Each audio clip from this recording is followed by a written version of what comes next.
रोख मध्ये मिळेल की उर्वरित 40% रक्कम ही खाजगी क्षेत्रात म्हणजे कॉर्पोरेट सेक्टर शेअर मार्केटमध्ये गुंतवणूक करणार आणि त्याच्यावर जो नफा मिळेल ती तुम्हाला पेन्शन म्हणून मिळणार आहे.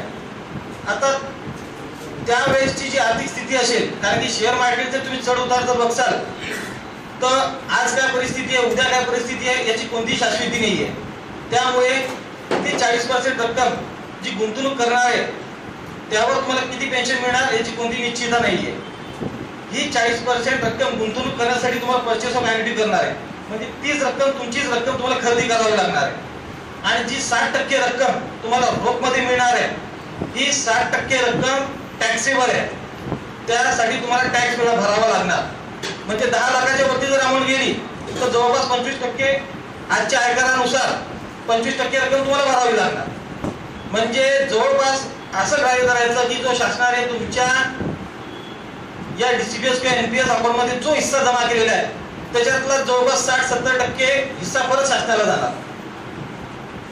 एक याच्यात त्रुटी अशी आहे की म्हणजे आपल्या डीसीपीएस एनपीएस कर्मचारी जे आहे त्यांच्यावर एक अन्यायकारक बाब अशी आहे की सेवा कार्यकाळ दरम्यान जर त्याचा आपत्कालीन मृत्यू झाला तर त्यांच्या अकाउंट मध्ये जेवढी अमाऊंट जमा आहे त्याच्यापैकी 20% रक्कम ही त्या कुटुंबाला रोख मध्ये मिळणार, फक्त 20%.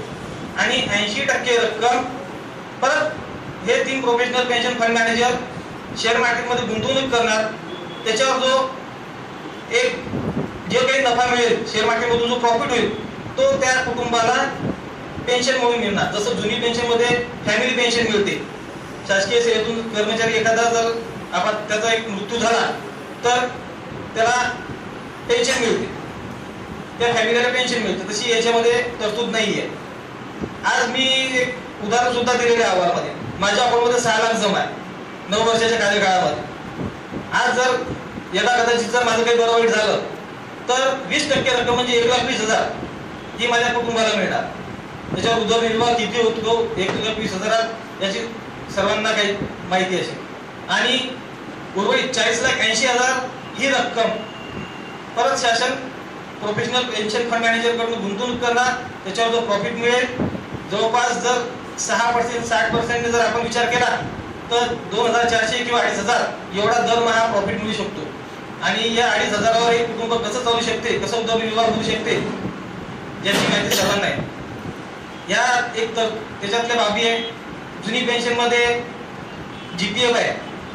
जेव्हा एक आवश्यक अत्यावश्यक वेळ येते, वैद्यकीय अडचण असो, मुलीचे लग्न असो किंवा मुलांचे शिक्षण असो, जेव्हा आपल्याला पैशाची गरज आहे तेव्हा आपण जीपीएफ जो आपला हक्काचा पैसा आहे त्याच्यातून आपण पैसे विड्रॉल करू शकतो. पण डीसीपीएस मध्ये एनपीएस मध्ये ती तरतूद नाही. याच्यामध्ये त्यांनी असं तरतूद पहिले तर पैसे काढूच देत नव्हते, पण जी कर्मचाऱ्यांना येणारी अडचण आहे ती बघून त्यांनी आता असं केलेलं आहे की सेवा कार्यकाळ 10 वर्ष झाल्यानंतर प्रथम 10 वर्ष झाल्यानंतर त्याच्यातली रक्कम तुम्हाला काढता येईल, पण 3 टप्प्यात प्रत्येक टप्प्यात 5 वर्षाचा फरक असला पाहिजे. म्हणजे पहिले 10 नंतर 5 वर्ष नंतर 5 वर्ष नंतर 5 वर्ष असे 15 वर्ष. आणि ती सुद्धा लिमिट आहे की तुमच्या अकाउंटमध्ये जमा असणाऱ्या रक्कमच्या 25%. म्हणजे पूर्ण 25 वर्षात तुम्ही तुमच्या अकाउंटमधील फक्त 25% रक्कम काढू शकता. जर आज मला गरज आहे मुलाच्या शिक्षणाची, मी आज रक्कम काढली आणि 2 वर्षानंतर जर मला वैद्यकीय अडचण आली, मला दवाखान्यासाठी मला पैसा लागत आहे, तुम्ही माझ्या हक्काचा पैसा सुद्धा काढू शकत नाही. या अशा ज्या त्रुटी आहेत यामुळे ही जी शासनाने लागू केलेली नॅशनल पेन्शन स्कीम आहे ही नवीन कर्मचारी जे 1 नोव्हेंबर 2005 नंतर नियुक्त झालेले आहेत यांच्यासाठी फार अन्यायकारक आहे. जसं आज जुनी पेन्शन मध्ये जे लास्ट पे विड्रॉल आहे म्हणजे जे शेवटचं अंतिम वेतन मिळते त्याच्यात जवळपास 50% पेमेंट निवृत्ती वेतन, 50% निवृत्ती वेतन म्हणजे अर्धा पगार तरी सेवानिवृत्त झाल्यावर जुनी पेन्शन धारक जे आहे त्यांना मिळते.